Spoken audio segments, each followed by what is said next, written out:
You hear me now? Can you hear me now? What about now? What about now? What about now? You can hear me. Hey, Emma. Y'all can hear me now? Okay. Girl, I had it on Bluetooth, and I just been sitting up here talking the whole time on Bluetooth.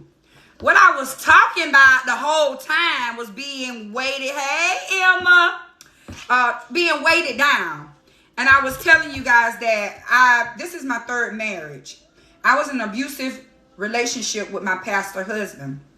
And a lot of times, I don't want to make it seem like he was the reason why I was weighted down, but the relationship, the heaviness, the fact that I was trying to cover up the fact that I was being abused, the fact that I was trying to cover up the fact that I'm not happy, that, I broke up these people's marriage. You know what I'm saying? And I was trying to live above that. That was a lot of pressure. You trying to live above the fact that you reap what you sow. So that made me feel heavy. I'm cooking shepherd's pie. You want to bring you some tomorrow? I already got to bring the little boy in the first block some shepherd's pie. He wants some shepherd's pie, so I'll bring you some if you want some. But the relationship and all the things that I was going through was making me feel heavy. And my mama kept telling me that I was just so fat. Like, fat. And I don't want to talk about weight because there are plus size women who don't go through the things that I went through that's not weighted down. That's not what I'm talking about. I'm talking about spiritually. I was weighted down. And what was going on with me on the inside began to show up on the outside. I couldn't see it. Only way I can see it, if you go back and look at that video that I made the other day, I did not know I was that big. I just didn't know. My mama kept telling me and I was getting offended. Like, girl, ain't nobody that big. But I really was that big. And that's how I felt. The puffiness and the tightness and all of that stuff. That's how I felt on the inside. And I didn't have anyone to talk to about what was going on the inside of me because I was trying to cover up what was really going on with me because I didn't want anybody to know that I was suffering. And the reason I was suffering the way I was suffering is because you can't do things to people and think that it's not going to happen to you. It just don't work like that. It just doesn't happen. Whatever you issue out to the universe, for those universers, that's exactly what you're going to get back. And when it landed back in my hand and my feet and before me, it was hard for me to accept the fact that, girl, this the same thing you did to that boy wife. This the same thing that you did. So, excuse me, I'm getting a knife to cut this cheese. So, I'm gonna add some Guarda cheese to this shepherd's pie. Thank you. So, for the next couple days, you'll hear me talking about weight. And like I said, I don't want you to think I'm talking about a plus size person. I'm talking about your spirit. Because what was going on with me was showing up on the outside. My outside was showing up. It was showing up and it was showing up. When I say it was showing up, baby, it was showing up. I had so much anxiety. I had so much depression. I was so sick. I had so many sleepless nights. I didn't have no peace. Baby, when I tell you I ain't had no peace, when that man would get up and move on the side of the bed, baby, it's like my whole soul was shaking because I know he was texting his girlfriend, now wife, which was my ex-sister-in-law. I ain't never been in a situation like that, and I'm so glad that God freed me. He filed for divorce, and that was the best thing he could have ever did for me, was to set me free. I don't know how he got the money, but baby, I don't care. I thank the Lord that he did what he did because it set me free.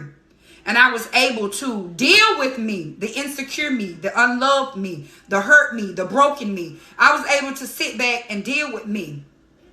Deal with the weight from when I was a little girl. You know what I'm saying? We develop issues in life from when you were a little kid. Some things I can remember when I was a little girl. I got hit by a car. And when I got hit by a car, thank you, Miss Emma. When I got hit by the car, it left a big scar on my face. And I was in the 3rd grade, and everybody picked at me. And they called me, you better not repeat this, Emma. They called me milk truck. Because they said I got hit by a milk truck, but I didn't get hit by a milk truck. And I felt ugly. And I had such low self-esteem. And then all of a sudden I went to a family outing. And black folks just don't care what they say to you, baby. They just don't care what they say. They don't care. We was at the family outing, and one of my aunties came to me. Now, I'm already, as a little kid, depressed. Didn't know I was going through depression, but I was depressed. She came up to me and she said, "You're so ugly. You is one of the ugliest little kids I done ever seen." Now, when she said that, she told me I was ugly. That really broke my spirit. That broke my spirit. And from that point forward, I have always felt like, I don't care how pretty somebody tell me that I was still that ugly little girl. You know what I'm saying? I never dealt with that. I start going through the process where I'm cutting up some mozzarella cheese to go in my shepherd's pie. I use Gouda cheese, mozzarella cheese, sharp, extra sharp cheese, and sharp cheese. I was able to deal with issues like that. That hurt me. Then, you know, when I got in the 9th grade, I got real fat over the summer. And when I went back to school, everybody was talking about how fat I was. That hurt me. I had to deal with the fact that I was a fat girl. And then my sister came home and helped me lose weight. And I've just always struggled with my image. You know, image issues. And I know now that from an early age, the enemy had been trying to impart low self-esteem and depression into me so that I wouldn't be who God called me to be. I wouldn't be sure of the call. He a lie. He a lie. Because I know who I am now. But it took me some time, but I learned to know who I am. So all I'm saying is I had to deal with the spirit of heaviness. After that divorce, I was married to my first husband for 13 years. And I was married to my second husband from 2012 to 2021. So that's 9 years. So like I said, I've been married a sum total of 22 years. I was able to deal with me, the real me, and drop the weight. And once I started dropping the weight spiritually, naturally, the weight fell off. Like I said earlier when it was muted, I had weight loss surgery in 2019. I was 315 pounds. I got down to 240 pounds. Then I got corona and I got down to 228 pounds. When I got with my husband, now I was like 225. But then I dropped down to like 207. Because even with that relationship, I was dropping the weight. I was working on me. Baby, when I tell you I reached out for help, I had a spiritual mama, counseling, a mentor, a life coach, a graphics coach, anything that was going to help me to get free. I reached out for help. And I wasn't ashamed to reach out for help because I didn't understand how to drop the weight. I was exercising. I was going out more. I was being more active. I was being more vocal. I was being more noticed. I was being more seen. I began to walk in who God has called me to always be and be comfortable in the skin that I am. I'm still a work in progress. I'm not 100%. You know what I'm saying? But I'm willing to put in the work. So, I'm finna go ahead and layer this shepherd's pie. These mashed potatoes are so good. And when you see me again, I just wanted to let you guys know, when you see me posting about weight, I'm not talking about pounds. I'm talking about your spirit, man, dropping the weight. Whatever is burdening you down, whatever is making you heavy, whatever is grieving your spirit. I walked around from 2017 to 2021 with a grieved spirit. Dressed up, fully clothed, hair done, makeup done, 100%. All these 315 pounds from 2017 to 2021. Anxiety, a ball of anxiety. Just anxious because, like I said, I was trying to outlive the seed that I planted, and I couldn't. And it was burdening me down. I got to pull this out, y'all, because I got to get my hamburger meat and start making this shepherd's pie. I better pour this cheese in this empty thing right here while I layer this shepherd's pie. So, yeah, man, we got to drop the weight, women, men, even for men, we got to drop the weight. And if you don't know how to drop the weight, you get with somebody that's going to coach you on how to drop the weight. Because, like I said, things happen to us when we're younger that affect us. We don't be knowing how to handle this stuff because as a little black girl, my mama didn't sit down and talk to me about how to deal with depression or how to even know that you was depressed. I'm gonna even share with you guys when I first had my first child in 2000. My son is 21. When I first had my first child, I suffered postpartum depression and didn't even know what that was. What you look like as a black woman telling your mama that you don't want to hold your baby or you don't feel the connection that you're supposed to feel with your baby. No, ma'am. No, ma'am. But people began to see and began to notice that there was a disconnect between me and my son. And my mama began to say things like, you act like that ain't your baby. I couldn't explain to her that I didn't know what it was. I did not know what postpartum was until I looked at an episode 7 years later on Oprah Winfrey. And she was talking to this lady, and this white lady was on there talking about postpartum.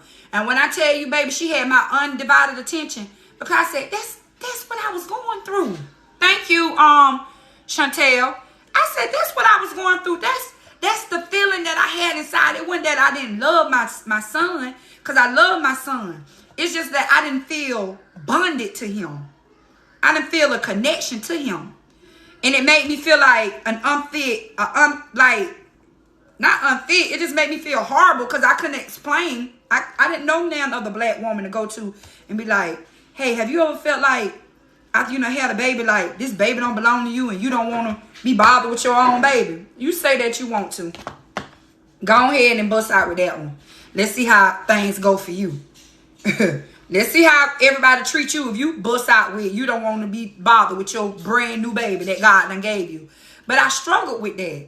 I struggled with that for about 7 years. And then I got some freedom, like I said, when I seen that lady on Oprah talking about postpartum depression. That freed me. I said, okay, so I went crazy. That's real. This is his diagnosis. Now the couple that. Here you is as a black woman. You already suffering from postpartum. You got low self-esteem. You everybody walk around talking about how beautiful you are, but you feel like you're the scum of the earth. Then God bless you with a baby. Now you don't know how to love the baby, but the whole time I'm pregnant, I'm in my mind, I'm anticipating and I'm excited about being a new mom. But when the child got here, I've never felt so overwhelmed. I was overwhelmed. I was overwhelmed and I didn't know how to handle it. So I was able to deal with that after the divorce from my ex-husband. It was just so many things that I was able to deal with, and I was able to get freedom from by reaching out and getting help. And I just want to encourage y'all today to get help. Whatever it is bothering you, reach out to somebody. And some people you just can't talk to. So you need to find somebody that'll allow you to vent. I remember I used to feel like, just keep it to yourself. The devil is a lie. No, I will not keep this to myself. I'm getting this stuff out of me because I want to be everything that God has called me to be. And I can't be it like this.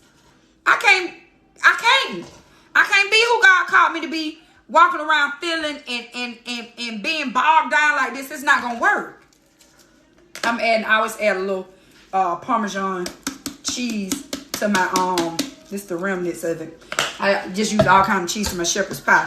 So yeah, we just gotta we gotta do, hey, we gotta Kamisha Coleman. Let me see what she finna talk about. Let me see.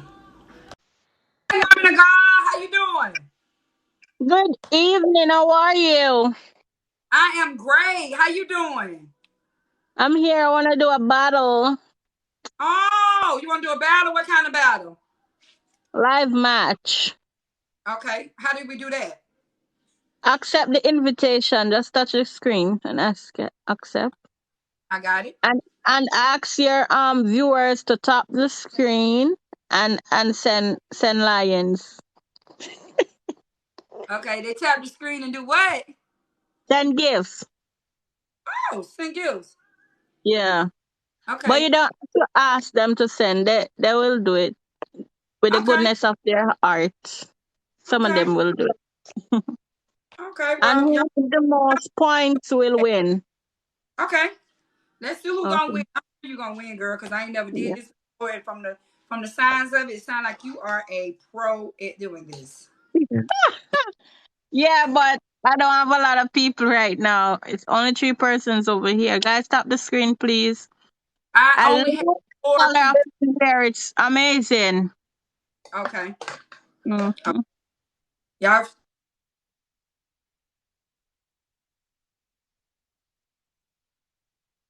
I'm not hearing you. I don't know why. It's mess up. Hey, baby.